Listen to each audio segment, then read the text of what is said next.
El anterior habíamos quedado, chicos, era aquí, ya, lo que era básicamente lo que era reglas generales para la asignación de electrones a orbitales atómicos, ya. Hasta ahí entonces vamos a repasar, vamos de inicio entonces. Lo que habíamos visto, chicos, era lo que básicamente hemos empezado lo que era materia y estructura atómica, ¿no? Hemos definido en primer lugar lo que era átomos, que es un átomo, ¿no? En segundo lugar, habíamos visto lo que era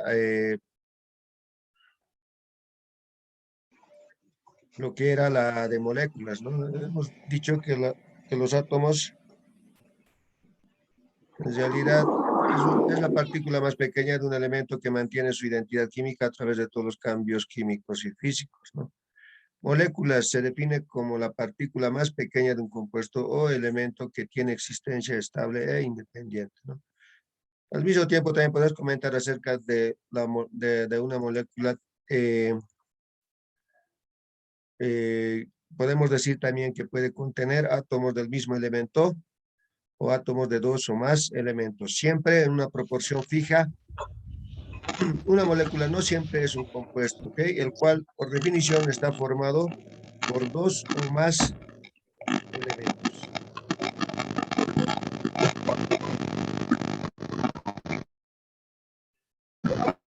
Ejemplos habíamos dado acerca de lo que era una molécula, acerca de una molécula, ¿no? Básicamente teníamos entre ellos hidrógeno gaseoso, el compuesto molecular, el agua. Y aquí tenemos algunos ejemplos, ¿no? Nitrógeno gaseoso, oxígeno gas, flúor gas y cloro gas y bromo gas. También yodo. Compuestos tenemos lo que es el ácido clorhídrico y monóxido de carbono, ¿no? Entre ellos lo que es moléculas diatómicas. Las poliatómicas, básicamente, entre ellos está el agua, ¿no? Agua, amoníaco y el ozono. También habíamos definido acerca de lo que era partículas subatómicas, ¿no? Que eran tres las partículas subatómicas, ¿no?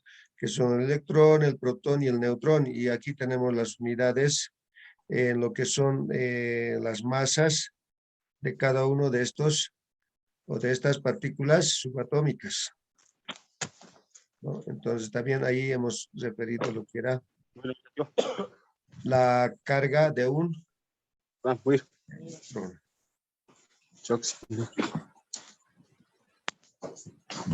Okay, este es a la menos 19, ya 1.6 por 10 a la menos 19 coulomb o coulombios.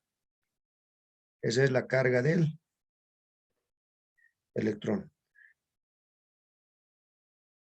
Y al mismo tiempo habíamos definido lo que era la teoría atómica de Dalton, ¿no? En este ejemplo podemos observar todo lo que dice aquí arriba, ¿no? Por ejemplo, según Dalton dice que la teoría atómica, átomos, digamos, de un elemento X, aquí, por ejemplo, ¿no? Según Dalton dice, estos elementos están formados por partículas extremadamente pequeñas llamadas átomos, ¿no? Todos los átomos de un mismo elemento son idénticos, tienen igual tamaño, masa y propiedades químicas. Los átomos de un elemento son diferentes de los átomos de todos los demás elementos.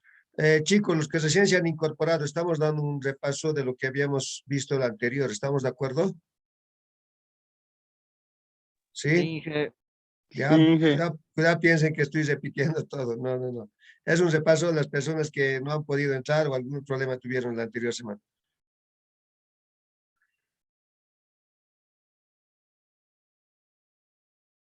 Y al mismo tiempo dice también Dalton que los compuestos están formados por átomos de más de un elemento, ¿no? En cualquier compuesto puede ocurrir esto, ¿no? La relación, digamos, ¿no? En cualquier compuesto dice, ¿no? La relación del número de átomos entre dos de los elementos presentes siempre es un número entero o una fracción sencilla. Como tercero define también lo que acerca del átomo, lo que dice Dalton. Una reacción química incluye solo la separación, combinación o reordenamiento de los átomos. Nunca se crean o se destruyen. Ahora, aquí en la teoría atómica no podemos apreciar básicamente eso, ¿no? De aquí, por ejemplo, yo tengo 16 esferitas de color rojo, ¿ya? y al mismo tiempo tengo también 8 esferas de color verde, ¿no? Que son átomos que corresponden a un elemento cualquiera, ¿no? Por eso lo hemos colocado de manera general como y las rojas como átomos de un elemento X, ¿ya? De manera, esta es una explicación de manera general, ¿no? Que hemos hecho lo anterior. Entonces, si yo tengo 16 elementos de un átomo cualquiera X, al combinarse con 8 elementos de un átomo cualquiera, también llamado Y, entonces se va a formar lo que es el compuesto, ¿no? Por cada átomo de Y están unidos dos átomos X, ¿ya? Por cada átomo Y tengo dos átomos X unidos para formar lo que es el compuesto. Entonces aquí podemos verificar claramente que la cantidad es la misma, ¿no? Si yo identifico aquí tengo cuántos compuestos, tengo 8 compuestos, ¿estamos de acuerdo? Eso ha dependido del Y. Al tener 8 compuestos, entonces yo al multiplicar esto puedo determinar, al mismo tiempo se cumple lo que dice, ¿no? Simplemente se han combinado, ¿no? La misma cantidad, 8 por 2, 16. Lo que inicialmente tenía era 16 átomos X, ¿no? Aquí puedo también decir que tenía 8 elementos Y. O sea, al multiplicar esto 8 por 1, tengo 8 elementos Y. Entonces, básicamente, se cumple lo que dice Dalton, ¿no? Aquí en lo que dice una reacción química, donde dice solo incluye la separación, combinación o reordenamiento de los átomos. No se crean o se destruyen. No hay pérdida, ¿no? En realidad, tal como ha entrado, así también debería producir la misma cantidad de elementos, debería tener. No debería haber menos ni más.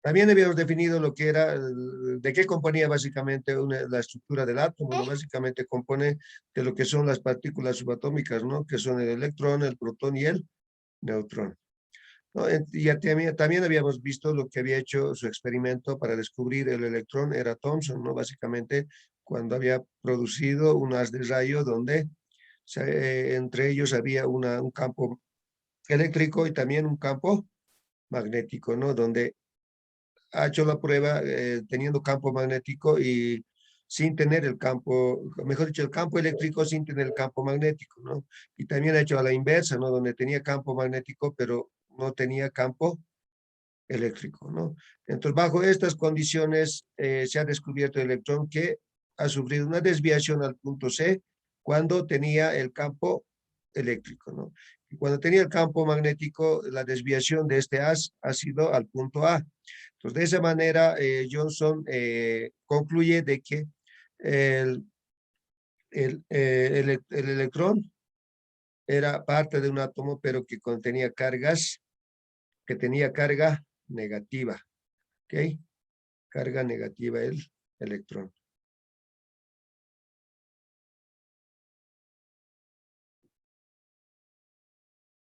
Al mismo tiempo, también hemos visto lo que era el descubrimiento del protón, ¿no? Mediante este tipo de experimentos que había hecho Rutherford, ¿no? El Rutherford es el principal, el que descubrió el protón, ¿no?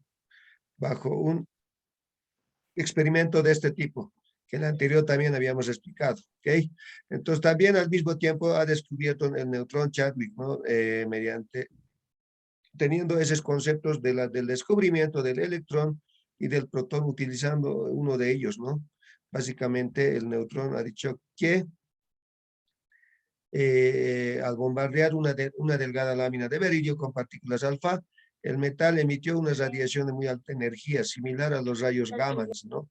Entonces, tomando como referencia los experimentos anteriores, demostró que esos rayos realmente conformaban un tercer tipo de partículas, ¿no? Como ya se había descubierto lo que era el electrón y el protón, entonces al final dice hay un tercer partícula, ¿no? Dice, ¿no? Según Chadwick, y a eso la ha denominado o la ha nombrado como neutrones.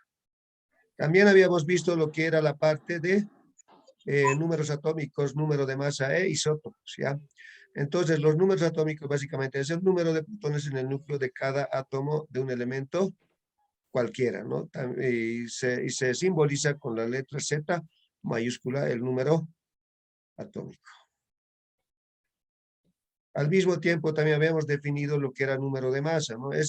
Número de masa se define como el número total de protones y neutrones presentes en el núcleo de un átomo de un elemento. Y la simbolización para el número de masa es con la letra A mayúscula. ¿Okay? Entonces, en general, habíamos también dicho que teníamos esta ecuación, ¿no? De lo que era el número de masa, se ha definido como el número de protones más el número de neutrones, ¿no? Y al mismo tiempo hemos dicho que los protones eran igual al número atómico, ¿no? Entonces, al sustituirlo aquí, entonces esta ecuación toma esta forma, ¿no? Donde podemos decir que el número de masa es igual a ¿qué? Al número atómico más al número de neutrones. Y de ahí despejando esto podíamos determinar lo que es el número de neutrones, que es igual al número de masa menos el número atómico. También habíamos dicho acerca de lo que son los isótopos, ¿no? Son átomos que tienen el mismo número atómico, pero diferente número de masa. Y entre ellos habíamos dado ejemplos de lo que era el carbón, ¿no? Que el carbono 12, 13 y 14, ¿no? Básicamente en la naturaleza existe lo que es el carbono 12, ¿no? Que es el más común. Siempre en la tabla periódica ese está, ¿no? Como referencia. Y aquí tenemos el carbono 12. Como pueden observar, los isótopos son los que tienen el mismo número atómico, pero diferente número de masa. Número de masa, ¿no? Diferente número de masa. 12, 13 y 14, ¿no? Distintos, pero tienen el mismo número atómico, 666. El primero lleva el nombre de carbono, ¿no? Carbono 12, ¿no? Carbono 13 y carbono 14. También al mismo tiempo tenemos otro tipo de isótopos, que es el hidrógeno, ¿no? El hidrógeno común, que es el hidrógeno 1 que hay en la tabla periódica, es este. Al mismo tiempo los otros son radiactivos, como el deuterio y el tritio, ¿no ve? Tienen el mismo número atómico, pero tienen diferente número de masa. ¿Estamos de acuerdo, chicos? Eso habíamos dicho, ¿no? Diferente número de masa. 1, 2, 3. Tienen el mismo número atómico, pero diferente número de masa. Los nombres son de este. El primero es hidrógeno, del segundo es deuterio y del tercero es tritio. Estos son radiactivos, ya el deuterio y el tritio, ¿no? Se han producido artificialmente. No existen en la naturaleza como tal, ya esos dos. La forma aceptada para denotar el número atómico y el número de masa de un átomo, de un elemento X cualquiera, es de esta manera, ¿no? Eso también lo habíamos definido, ¿no? Básicamente en el primero, este es el número de masa, no se olvide. Número de masa. Y el de abajo es el número atómico.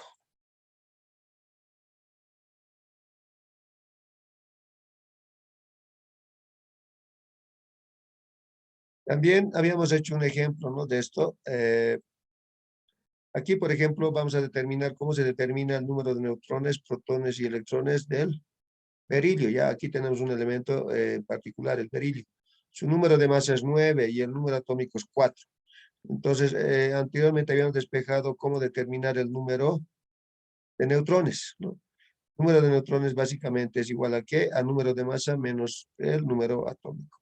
Entonces, yo de 9 voy a restar 4 y voy a obtener lo que es el número de neutrones que tiene el átomo. Al mismo tiempo habíamos dicho que los protones eran igual a 2 al número atómico, ¿no? El número atómico en este caso es 4. Entonces, los protones que tiene este átomo básicamente va a ser a ese número, ¿no? Que es 4. El número de protones. Y al mismo tiempo también hemos dicho que el número de electrones es igual al número de protones, ¿no? Pero siempre y cuando esto sea un elemento neutro, que no haya pérdida ni ganancia de electrones. ¿Estamos de acuerdo? ¿Estamos de acuerdo, chicos? Sí, sí, Inge, sí, sí. A ver. Ok, continuamos. Al mismo tiempo también habíamos visto lo que era la configuración electrónica, ¿no? El ordenamiento electrónico que se va a describir para cada átomo, ¿no? Y aplicando lo que es la regla del serrucho, ¿no? Empezando del 1S, luego lo que pasa es, va por el 2S, después por el 2P, 3S, luego 3P, luego 4S, después es recién el 3D. Y así sucesivamente, ¿no? Para que dependiendo cuántos electrones tenga nuestro átomo o átomo o elemento. ¿Estamos de acuerdo, chicos? Sí, Inge. ¿Ya? Sí, sí. Inge, También habíamos visto acerca de habíamos visto lo que eran los números cuánticos, ¿no? En realidad existen 4 números cuánticos para cada elemento o para cada átomo, ¿estamos de acuerdo? Ya, entre ellos, los números cuánticos se simbolizan con las siguientes letras, ¿no? El número cuántico principal habíamos definido que es n. El número cuántico secundario o el número cuántico de momento angular con la letra L. Y el número cuántico del número cuántico magnético como M sub L y al mismo tiempo el número cuántico del spin electrónico como M sub S. Básicamente estos 4 son los 4 números cuánticos, ¿no? Y al mismo tiempo habíamos dicho que esto nos permite identificar completamente un electrón en cualquier orbital, ¿no? De cualquier átomo, ¿no? Hemos dicho, ¿no? Esta es la dirección, ¿no? Que nos va a dar exacto, es como nosotros viviéramos en un lugar donde al dar la dirección a una persona o a cualquier eh, familiar, básicamente nos puede encontrar, ¿no? Porque básicamente nosotros qué datos damos, la zona, la calle o sobre una avenida, sobre qué calle vivimos y al mismo tiempo el número de tu vivienda, ¿no? Y das referencia, ¿no? De este color es el garaje o es una puerta de este color, ciertas características, ¿no? Que el amigo o el familiar que venga a visitarte pueda encontrarte fácilmente. ¿Estamos de acuerdo? ¿Sí? ¿Estamos de acuerdo, chicos? sí, Inge. Básicamente los números cuánticos nos dan ese tipo de información para encontrar el electrón, en qué lugar se encuentra o en cuál de los orbitales. Ok, también habíamos visto, a ver, ¿qué más? Eso, ¿no? En otras palabras, a ver, algo más que nos estás olvidando. Y habíamos dicho que L básicamente va a depender del nombre del orbital. Los orbitales son S, P, D, F, G, E, H y esto puede seguir. Pero hemos dicho, ¿no ve? El nombre del orbital S y el L, cuando el orbital es S, nuestro L o el número cuántico del momento angular es 0, ¿no? Es lo que hemos dicho. Y cuando es P, el orbital, hemos dicho que que el número cuántico del momento angular es 2, o mejor dicho, 1. Y cuando es D, el número cuántico del momento angular va a ser 2, y así sucesivamente. Al mismo tiempo también habíamos definido lo que era el número cuántico magnético, ¿no? M sub L. Hemos dicho, ¿no? Que esta formulita nos va a dar las casillas o los orbitales, ¿ya? No es el número cuántico magnético, hemos dicho, ¿no ve? Esto nos va a dar las casillas, los cuadraditos, ¿no? De cada orbital. Por ejemplo, si es orbital S, nos va a dar el valor de 1, ¿no ve? Una casillita. Entonces, el M sub L de esto va a ser, hemos dicho, 0. ¿No ve? ¿Estamos de acuerdo? Y cuando es, digamos, L igual a 1, entonces si yo voy a multiplicar, me va a dar 3 casillas, ¿no? 2 por 1, 2 más 1, 3. Entonces yo voy a tener 3 orbitales. 3 orbitales. 3 orbitales P, ¿no? Donde M sub L va a ser estos valores, ¿no? Esos valores van a ser M sub L, ¿no? Dependiendo mi electrón si va a estar aquí, aquí o aquí. Eso va a depender, ¿no? Si mi electrón está aquí, entonces M sub L va a ser -1. Si mi electrón va a estar en el medio, M sub L va a ser 0. Pero si mi electrón va a estar aquí en el extremo derecho, va a ser M sub L igual a +1. ¿Estamos de acuerdo, chicos? Eso hemos recalcado el anterior, ¿no? ¿Sí? ¿Estamos de acuerdo? Sí, Inge. Sí, Inge. Luego hemos dicho que el número cuántico del spin electrónico, esto iba a determinar la posición de nuestra flecha, ¿no? Si va a estar con sentido hacia arriba o con sentido hacia abajo, ¿no? Si va a estar con sentido hacia arriba, hemos dicho que va a ser el valor de un positivo, un medio. Pero si va a estar el electrón en este sentido con la dirección hacia abajo, hemos dicho que iba a tomar el valor de -1 medio. ¿Va? Eso dependía de la orientación, ¿estamos de acuerdo? Y al mismo tiempo también habíamos descrito lo que era cómo describir los 4 números cuánticos para un electrón, ¿no? En una casillita, ¿no? Hemos dicho que iba a haber aquí solo 2 opciones, ¿no? Que esté así, la primera posibilidad, y el otro que esté así. Solo 2. Entonces, como se han dado de cuenta, estos 2 números, estos que hemos encontrado los valores de los números cuánticos no son iguales, ¿no? ¿Estamos de acuerdo? Sí. ¿Cuál es la diferencia? En la dirección, en la orientación del spin o del electrón, ¿no? Esta la dirección o la orientación del electrón está con el sentido de la flecha hacia arriba, por eso es positivo un medio, y esto está con el sentido hacia abajo. Entonces, al haber esa variación, los 4 números cuánticos no pueden, o sea, básicamente ya cambian, ¿no? Entonces tengo 2 posibilidades. Esta es la primera y esta es la segunda. Micrófono.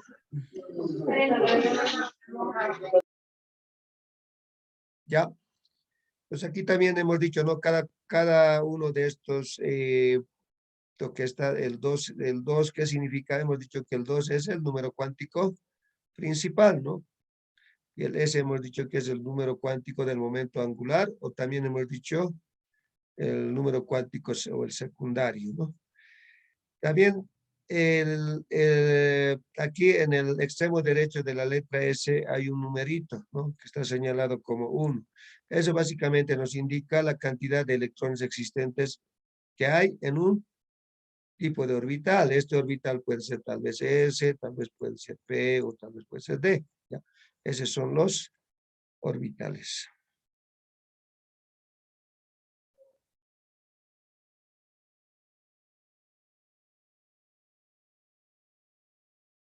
También habíamos visto lo que decía el principio de exclusión de Pauling, ¿no? Pauling decía que no pueden estar con el mismo sentido los electrones, ¿estamos de acuerdo? No es válido, ¿no?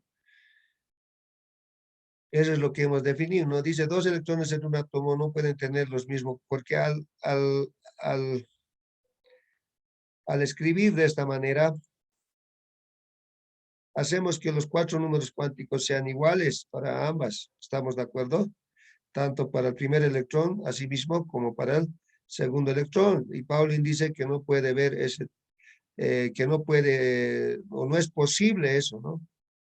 ¿Estamos de acuerdo? Entonces hemos dicho, hemos descartado de que esto no es válido, ¿no? Que la orientación de ambos electrones estén con el sentido hacia abajo. Y al mismo tiempo también hemos dicho que tampoco pueden estar con el mismo sentido o la orientación de los electrones hacia arriba, ¿no? Esto tampoco puede haber, ¿no? Porque al final igual vamos a tener los mismos valores de los números cuánticos para cada electrón, ¿no? Entonces, acá, por ejemplo, uno está con el sentido hacia arriba y el otro está con el sentido hacia abajo. La orientación es diferente, ¿no? Entre ambos electrones. Esto es válido, ¿no? Según el principio de exclusión de Bayes. Entonces, esto es la manera correcta de cómo deben estar ubicados nuestros electrones. ¿Estamos de acuerdo, chicos? Sí. Sí, ¿Ya? eh, Dime. Adelante. Te escucho. ¿Alguien quería hablar?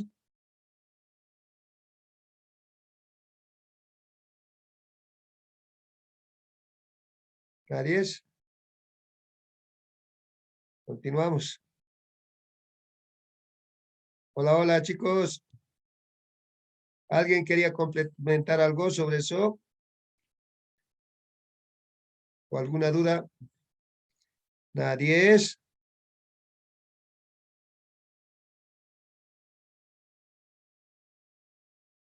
Continuamos, ¿no? Sí, Inge. Ya. Ya continuamos. También hemos recalcado lo que era diamagnetismo y paramagnetismo. Entonces hemos dicho, ¿no? Que las sustancias que tienen electrones desapareados son atraídas débilmente a campos magnéticos y se dicen que son paramagnéticos, ¿ya?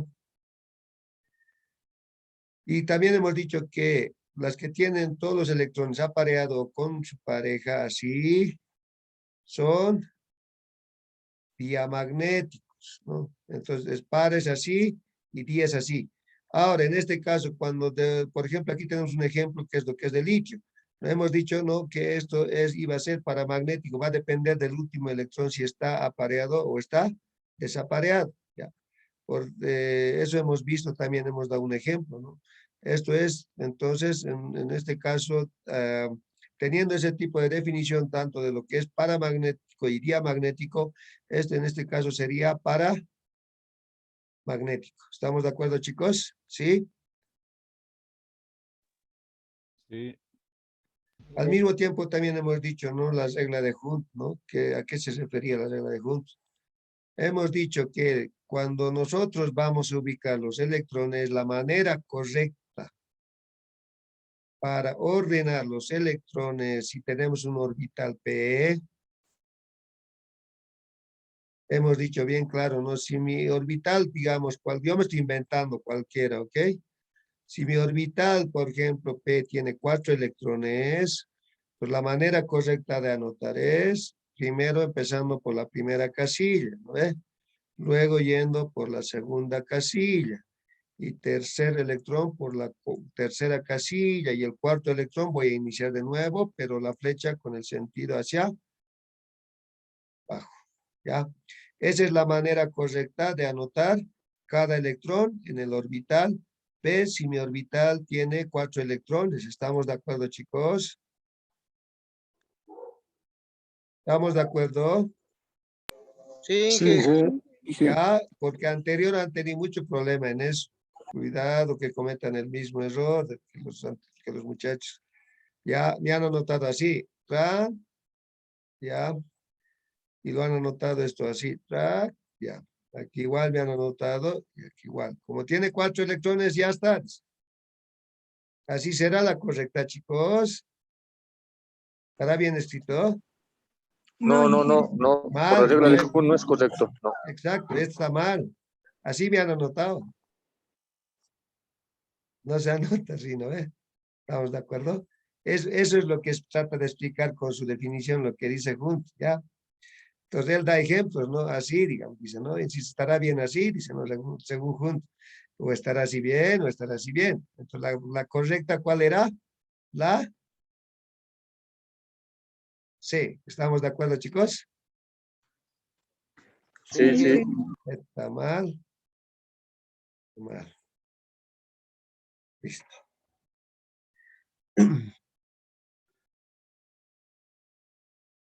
Okay. Luego hemos entrado en lo que eran reglas generales para la asignación de electrones a orbitales atómicos, ¿no? Para determinar el máximo número de electrones que se pueden asignar a los distintos subniveles y orbitales para un valor dado de n, ¿no? Para un valor dado de n, cada capa o subnivel principal de número cuántico n contiene n subniveles. ¿Ok? Entonces, por ejemplo, si n es igual a 2, hay 2 subniveles, 2 valores de L, de números cuánticos de momento angular entre 0 y, que son 0 y 1. ¿No? 2, dice, ¿no? Cada subnivel de número cuántico L contiene 2 por L más 1 orbitales, ¿no? Por ejemplo, si L es igual a 1, hay 3 orbitales P. Entonces, aquí están los 3 orbitales P. Los orbitales P son PX, PYZ. Exacto. PY, PZ. Exacto. Esos son los orbitales. 3 orbitales P.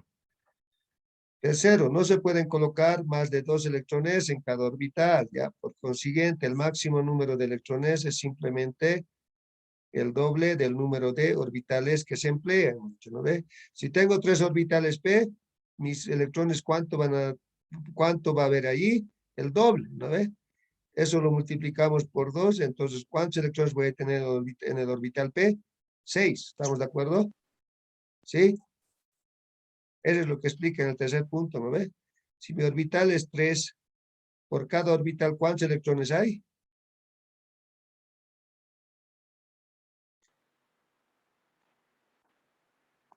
6. 2. 6, 2, ¿no ve? 3 por 2, 6. Listo. Una forma rápida de determinar el máximo número de electrones que puede tener un átomo, ¿no? Es utilizar la fórmula 2 por n al cuadrado. Y el anterior habíamos hecho este ejemplito, ¿no? Que n era igual a 2, ¿no? Ahí habíamos quedado el anterior, ¿no? Ahora podemos hacer un ejemplo también, ¿no ve? Si mi n es igual a 3, perdón, a ver. Ya, si mi n es igual a 3,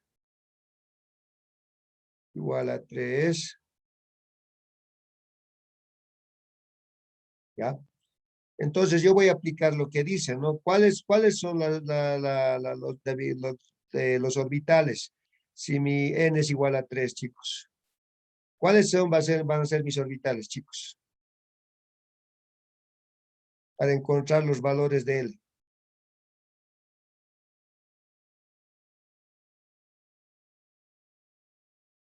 Jóvenes, ¿cuáles van a ser mis orbitales si mi n es igual a 3? 7. No. ¿Cuáles van a ser mis orbitales? No he dicho el número, la cantidad. Si n es igual a 3, ¿cuántos orbitales voy a tener? S, P, I, D. ¿Estamos de acuerdo? Chocos. ¿Estamos de acuerdo, chicos? Dime. ¿Está bien? Sí. ¿Lo ve? Va a ser SP, D. ¿Ya? Ya igual. Esos van a ser mis orbitales, Para la vuelta, SPD. Maximo, cobrate. Ahora, Te estoy adelantando. hemos ¿Ya? dicho, ¿no ve? Que Anticipo. el nombre del orbital iban a ser SP y D. ¿Ya? Entonces, L va a ser, si mi orbital es S, L va a ser 0. ¿Estamos de acuerdo? Si mi orbital va a ser P, hemos dicho que va a ser 1.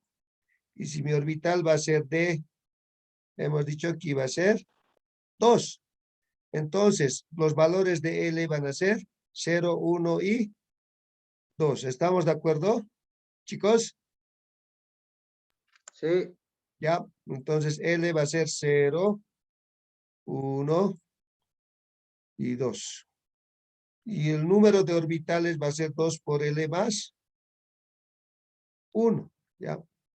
Entonces, para el primero, si mi L es igual a 0, voy a tener el número de orbitales va a ser 1. 1. Aquí va a entrar ya el número de orbitales. Listo. Y si va a ser 1, L, 3, 3. Y si es 2, 5. 5. 5, Exacto. Ahora, sabemos que por cada uno de los, aquí por ejemplo, cuando es mi orbital va a ser 1, solo tengo una casilla, hemos dicho, ¿no ve? Aquí van a caber 2 electrones. Y en el otro va a caber 6 electrones. ¿Estamos de acuerdo? 6.